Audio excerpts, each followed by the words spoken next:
안녕하세요. 왕세호입니다. 초등학교 6학년 부모가 이런 상담을 하는 내용을 봤는데, 아이가 이제 초등학교 6학년이고 중등수학을 다 선행해서 다 끝냈어요. 그래서 고등수학으로 넘어갈까, 중등수학을 더 심화를 할까, 어떤 게 좋은지, 그러면서 고등학교 1학년 3월 모의고사를 봤다라는 거예요, 아이가. 왜냐면 고등학교 1학년 3월 모의고사는 중등과정 전체거든요. 고등과정 들어가기 전에 100분 동안에 30문제를 풀어야 돼요. 시험 문제 자체는요, 무엇을 목적으로 하고 있냐면 서열화를 목적으로 하고 있어요. 난이도를 다 조절해 가지고 그 서열화를 시키겠다라는 거예요. 가장 어려운 문제를, 사실 그거를 문제 유형에 익숙하지 않으면 시간을 충분히 줘야 되거든요. 적어도 어려운 문제 3문제 정도, 4문제 정도 많아도 그거를 100분 정도 주면서 시간을 주고 탐구를 하게 하면, 그리고 탐구 과정에서도 어느 정도 점수를 서술식으로 줄 수 있다고 하면 아이들이 뭔가를 탐구하고 시도하고 리즈닝 연습은 좀 될 것 같은데, 이게 아니고 엄청나게 많은 문제를 그 짧은 시간에 풀려고 하면 어려운 문제들은 기술을 익혀가지고 풀 수밖에 없거든요.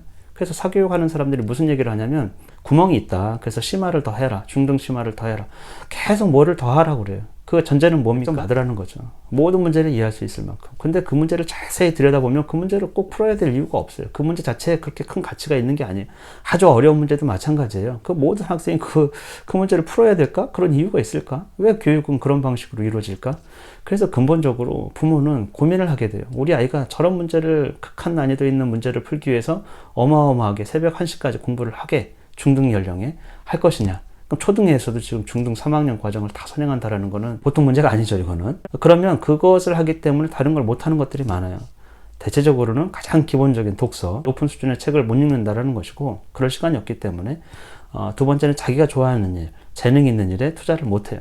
20대까지 시간을 다 허비하면 도대체 그 아이에게 남는 게 무엇일까?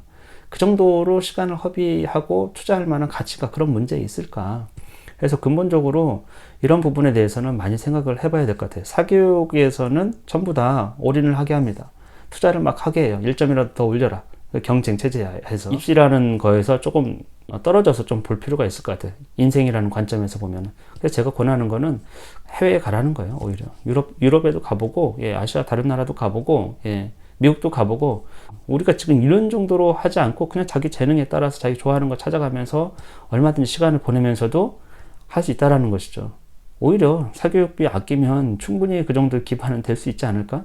이런 생각이 좀 들고, 대신에 청소년기에 어렸을 때 충분한 책도만 안 읽고 자기가 좋아하는 거, 관심 있는 거에 시간을 많이 보내면 사람이 조화롭고 균형감을 갖고 살 수 있거든요. 내가 왜 이걸 해야 되는지도 모르는데, 가치가 있는지도 모르겠는데 그걸 하고 있는 것보다는 누구나 자기가 좋아하고 의지를 발현하고 이런 상황에서 뭔가의 길을 찾을 수 있거든요. 세상은 넓고 실제로 일도 많아요. 분야도 굉장히 많고. 근데 우리가 입시만 보면은 한 길밖에 없잖아요. 아이들 삶과 운명이 정해진 것은 아니고, 이건 선택사항이기 때문에 조금 넓게 보고 길게 보고 이러면서 좀 자유롭게 선택할 수 있는 그런 마음이 있었으면 좋을 것 같습니다.